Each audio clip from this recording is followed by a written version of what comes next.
Hello.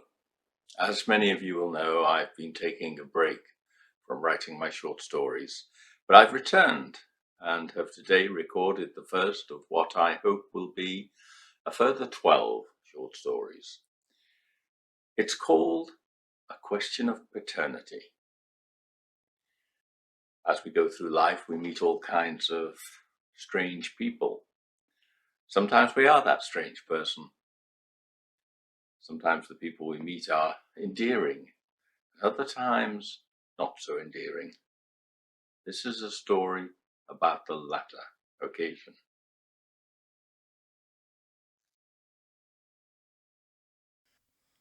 "It's not going to happen," Richard Finlay said to himself for the 17th time that day, as the cogs of his furious mind whirred incessantly. It was late afternoon. The sun was now coming in through the windows, projecting a trapezoidal pattern upon the wall. "She's not getting a penny of my money." He was thinking about his ex, or soon-to-be ex-wife, who was intent upon ruining him. They had a daughter, Tabitha, and she had become the means of screwing his head to the wall. It was all revenge on her part. Outside in the general office, Richard noticed with chagrin that most of his staff were idling, trying to pretend they weren't looking at the clock. One of them gave no such pretense. They were grinning at their computer inanely, making it abundantly obvious that they had knocked off for the day and were probably watching some puerile prank on YouTube. Whatever it was, it definitely wasn't work. If he didn't watch these people like a hawk, they'd be off. Wasn't it funny how, after 4:30 each afternoon, they were all just milling around like extras in an amateur theatrical production? There, but not there, surreptitiously looking for their friends and family members in the audience. He'd employed Jan to supervise them, but she turned native soon enough. "I put you in charge to supervise them," he told her. "Well, supervise them."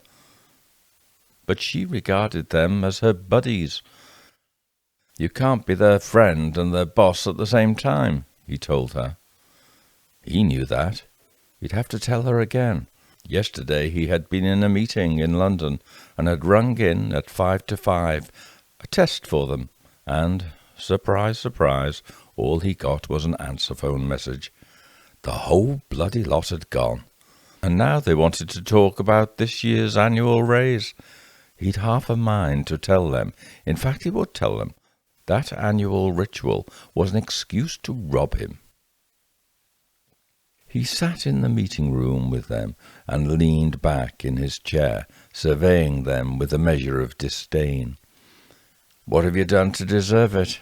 he asked them reasonably, fiddling with a pencil on his desk. "What added value have you given to this company, to me, that I should pay you more this year than last year? Have you done more?" There were veiled, malevolent looks, exchanged glances, and an acid politeness. Something about inflation was said, the average wage, blah, blah, blah. He wasn't really listening. Where did they think money came from? He didn't print it. Did they think clients handed him money to sit watching the clock, or TikTok, or texting a friend and sneaking off the moment the bell went? Yet here they were, arguing it was their right. "No, don't give me that," he cut across them, raising his hand. "I don't want to hear why I should put my hand in my pocket to fork out for you, to sit at desks and talk about your boyfriends, or watch funny videos or something." But, they argued, there was always a but. He smiled knowingly and nodded sagely with calculated offence, like an irritable headmaster indulging his pupils against his will, regretting he couldn't cane them. Too many things weren't allowed these days in this mad world. He wasn't listening. His fingers strayed to his desk and drummed satisfyingly, a sedate gallop on the hard, polished wood, hurrying their arguments along to his next rebuke, which was already forming in his mind. Richard looked out of the window citywards. He was going for dinner this evening with Kate. That brought a smile to his face. He already knew what he was going to order. Oysters. Oh, yes, and a bottle of that red Merlot, the same one as last time, if the maitre d' could recall what that was. That had been perfect. And Kate sitting there with her coy fingers seductive upon the stem of her glass. Every man in the place had his eye on her. It was amusing to see how absent they were with their girlfriends, wives, or whatever, how inattentive, wishing they were with Kate instead. He sat grinning involuntarily out of the window in savage reflection. But the smile didn't last, because it led once again to Barbara and the divorce. She wasn't going to have half of what he'd worked so hard to build up. It's not going to happen, Richard Finlay thought again, a scowl appearing on his face. He clamped his lips together in confirmation of this resolve. It sometimes seemed as if he was in conflict with the entire world. His fingers had ceased their drumming on his desk. A gull flew past the window, its shadow huge against the fleeting wall. There was some grey on the horizon now. Perhaps it heralded rain. He looked again at the staff representatives seated before him. They were still talking. He still wasn't listening. He heard the word productivity and efficiency filtering through, and his eyes narrowed, his lips compressed harder. Oh yes, productivity, efficiency. Is it productive or efficient to down tools at 4:30 and sit watching the clock until 4:55, or ordering cat food online, and then to tidy away the meagre tools scattered about the desks, and log off in the most indolent fashion, and then hauling on coats and careful scarves as slowly as possible, accompanying idle talk at 4:58? He'd have a coronary one of these days.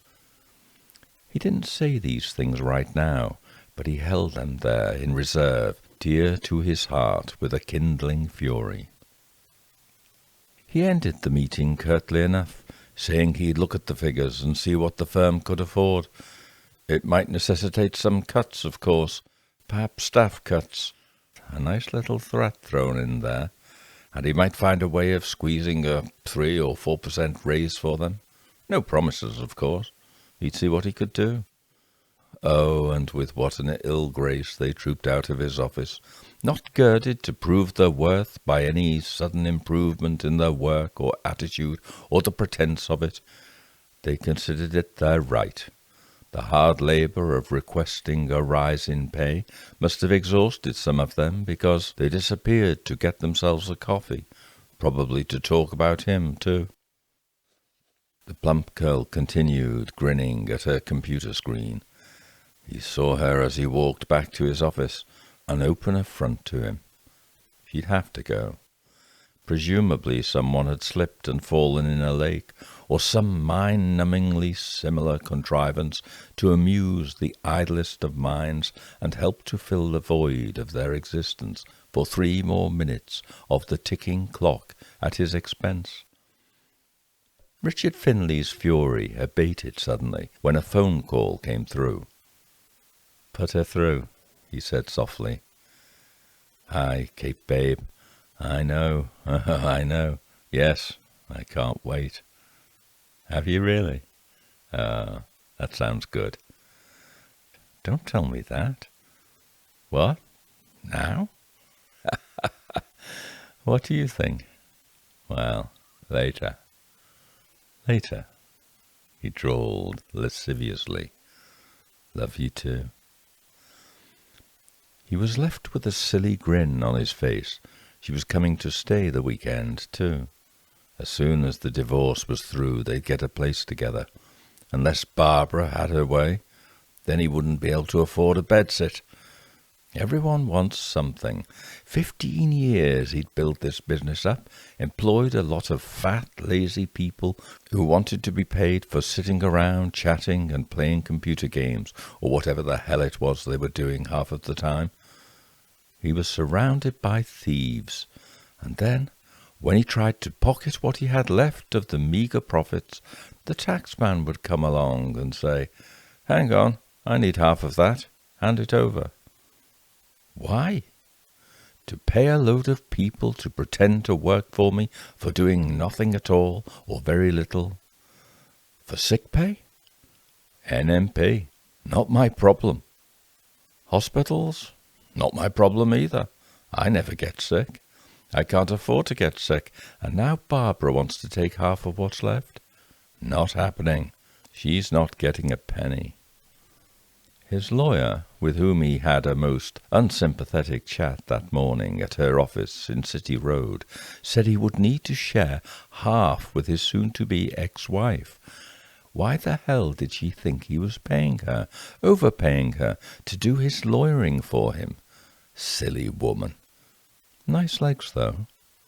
It was difficult because he and Barbara had a child together, she explained. Tabitha, 8 years old. He wanted a boy, but what can you do? A boy could have played squash with him, gone with him to his director's box seat at Ashton United. A girl? Well, he could read her stories or comb out her doll's hair. But God! Not now, Tabitha. No, I don't know the names of your dolls. I'm busy just now. Yes, good for you.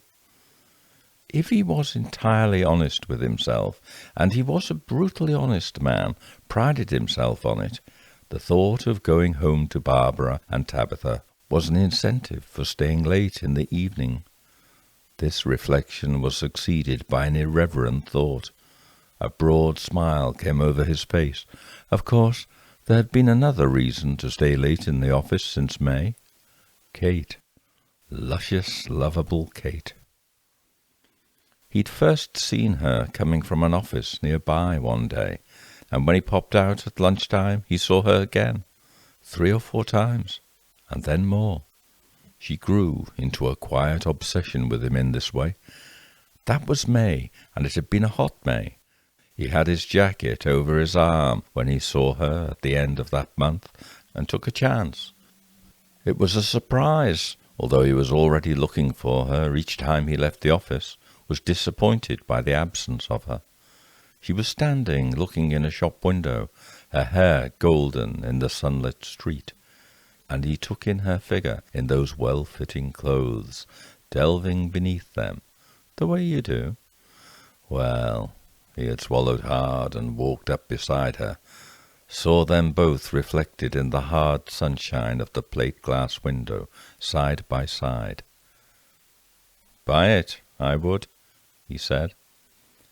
She turned and looked beyond him, assuming a third correspondent, and finding none, her lips parted. "Excuse me?" she inquired in surprise. "It'll suit you. A plain dress for a woman who needs no adornment." He grinned obsequiously. She laughed. "Oh." He smiled, scratched behind his ear, shifted his weight onto one leg, tossed his jacket over his shoulder, his forefinger looped through the collar loop. "Do you think so?" It was hardly a question, but it was an opening. "I do." He grinned now on sure ground. "You don't need to paint the golden lily." She put her head back, tottered on her heels a little, her tight short skirt a restraint. "Ah, is that so?" She appraised him subtly. The gold Rolex watch, one of the more expensive ones, the label on the inside of his jacket visible to her, the brown calfskin shoes. Wonder what he drives, she thought. A set of keys were dangling conspicuous in his hand. Oh, a Porsche. "Trust me, you look good in it. Your husband will be glad to buy it for you." She looked northwards up the street and laughed at the obvious presumption, which amounted to a gambit. He could see her softening to him already. "I'll tell him," she said at last. "Ah," he said slowly, a judicious look down. "When I meet him some day." Her sly smile was unmistakable. He looked up now, and their eyes met. They were both grinning like naughty children. She was blonde, some would say too much makeup, and a curvaceous figure, Some would say too curvaceous, designed to attract the attention of all men, willing or not. An obvious sort of woman, perhaps. But Richard liked them a bit tarty. He glanced down her front frankly as her head tilted backwards, liking what he saw. She caught him and grinned with mock coyness and a gloating delight. They'd hit it off quickly.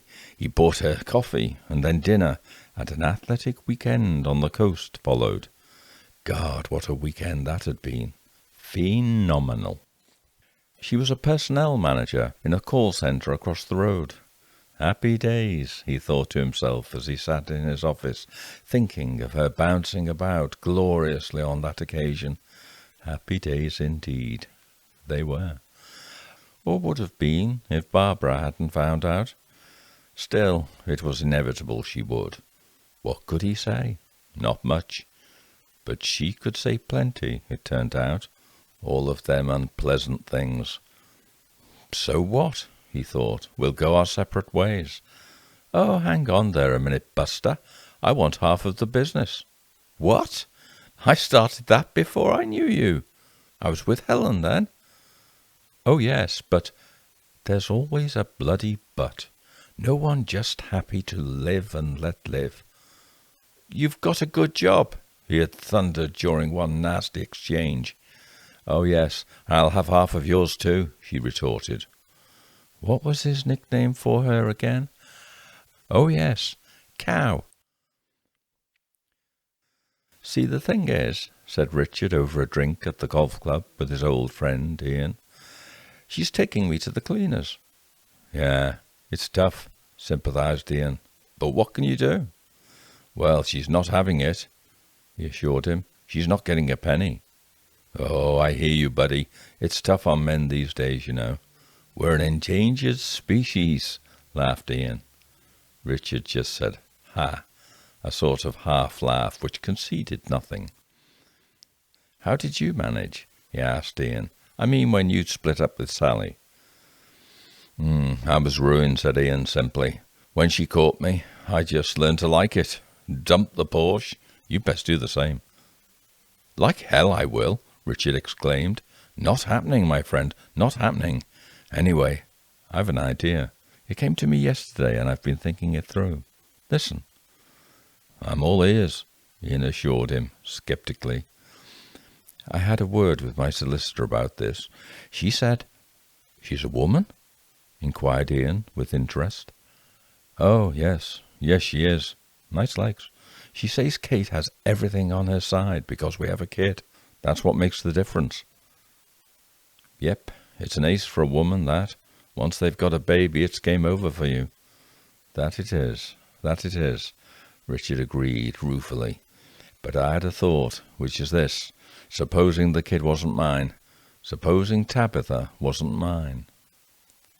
Ian studied his friend seriously. Tabitha wasn't yours? Yes. She is, isn't she? He asked. Oh, yes, Richard assured him. But supposing I said she wasn't mine?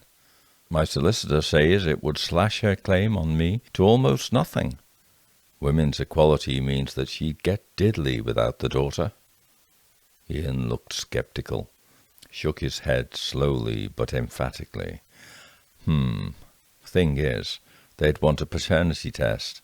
That would mean they'd identify you as the father. There's no getting away from that. It's science.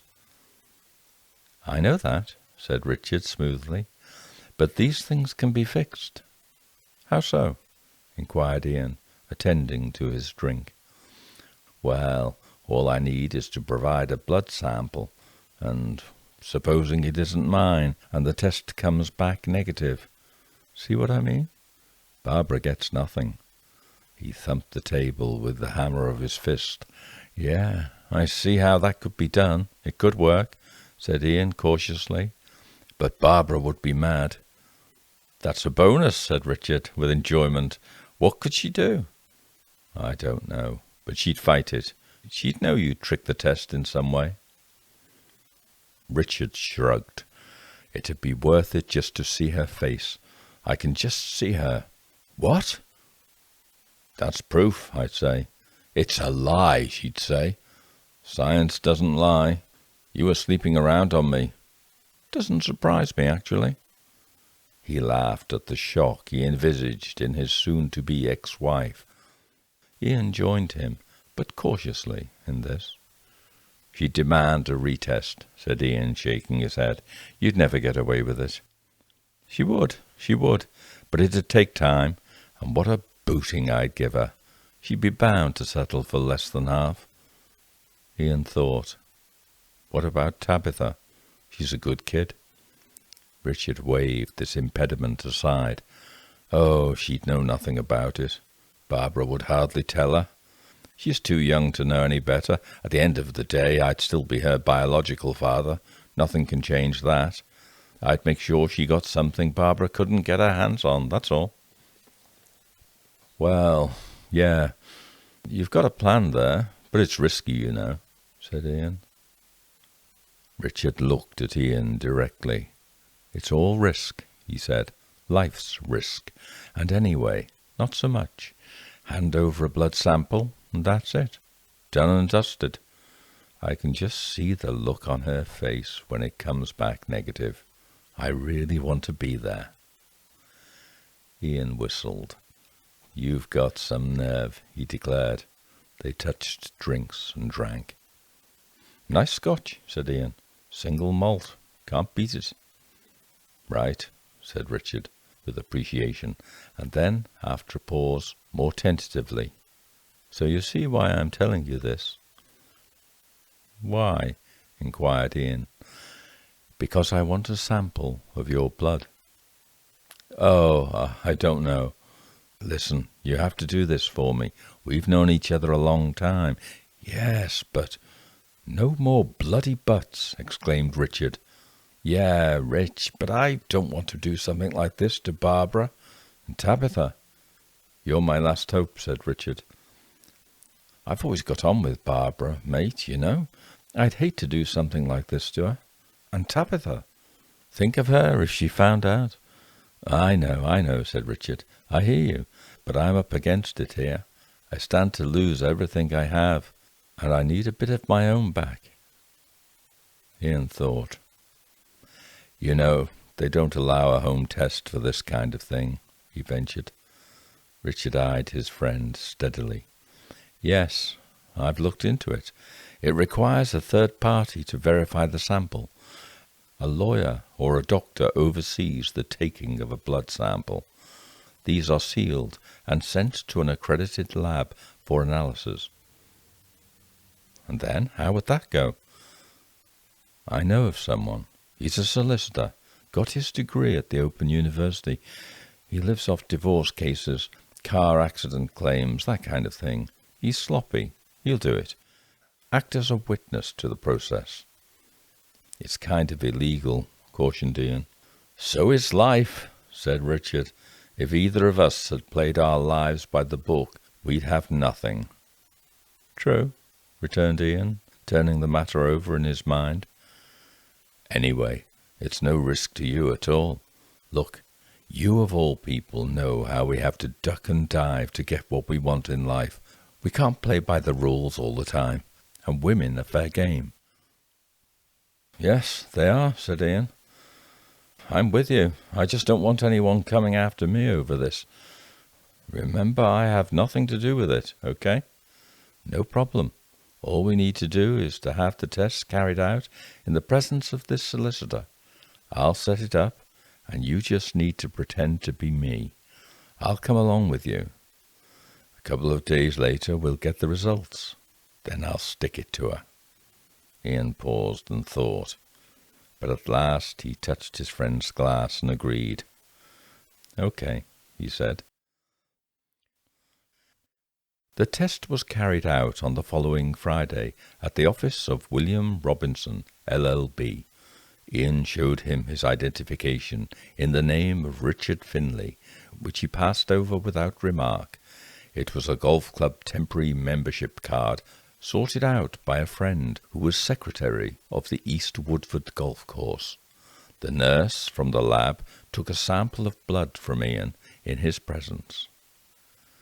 It's the royal stuff, very precious, declared Ian. Richard winked at his friend as the nurse placed a tourniquet on his upper arm and slapped about the veins inquisitively before inserting a needle. They all say that, said the nurse. She finished taking the blood and pressed a wad of cotton wool on the needle site. Just put your finger there, she said, holding the cotton wool on the crease in his arm. Oh, yes. Where? He grinned. She ignored him and busied herself labelling separate bottles for test and control purposes. Do I get tea and biscuits now? Ian quipped. For a thimbleful, she commented, a brief glance at him. Well, like I said, it's the precious stuff. She looked tolerantly amused and said, Men, you're all the same. What is he like? Said Richard, laughing. Like all men, she said. If I took a pint, he'd faint. I might, said Ian. If I fainted, would you catch me? No, the fall would do you good. Might knock some sense into you.